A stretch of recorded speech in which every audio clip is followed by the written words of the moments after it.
Hello, it's Leaf, and today we're going over another long rest in camp, where the order in which we talk to our companions matters. There are more of those moments, and sometimes, like in this particular case, we might miss out not only on unique dialogue, but on some approval points as well. So, this is the first time we're taking a long rest. So far I've recruited Shadowheart, Astarion, and Gale. So this is basically the first camp talk with any of our companions. Gale has his famous "go to hell" line, and seemingly he's the only one who wants to talk to us. He's the only one with the exclamation mark, at first. But exclamation marks, or rather the lack of exclamation marks, is deceptive. Just because the game doesn't clearly communicate that our companions want to talk to us, doesn't mean that they don't.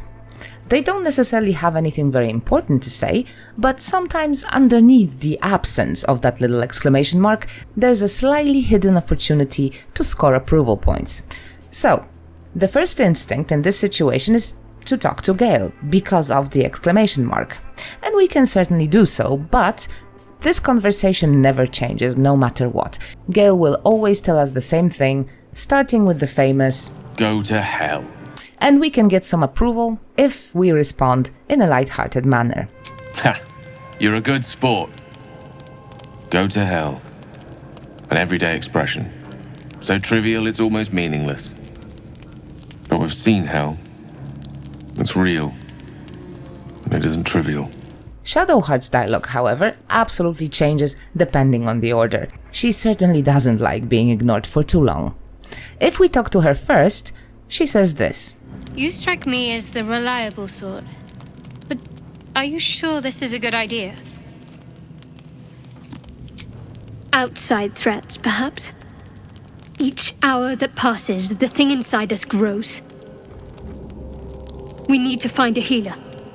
Let's wake up at first light. But if we talk to Gale or Astarion first, an exclamation mark immediately pops up above her head. If we talk to Gale, she has this to say. What were you two talking about? You and Gale. I see. I'd be careful with Gale. He's a wizard. All they care about is power. Let's hope we rapidly find a healer. If we talk to Astarion, she says this. What were you two talking about? You and the pale fellow. I see. I'd be careful with Astarion. Trust is a rare currency. Not sure I'd spend it on someone who drew a knife on me moments after I met them. Let's hope we rapidly find a healer. But if we talk to both of them, she throws in this little line. Doing the rounds, are you? You'd better get some rest. She still wants to know what we were talking about with others, and she always asks about the first companion we talked to, never about both. If we want to gain her approval, when she suggests we should look for a healer immediately after waking up, we need to agree with her. And by the way, Gale also likes this answer. Extra approval? Nice.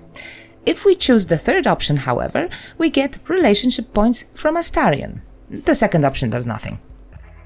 Regardless of the order in which we talk to them, Gale and Shadowheart will always say what they want to say. With Astarion, however, things are different.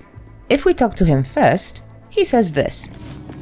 So, we're resting here.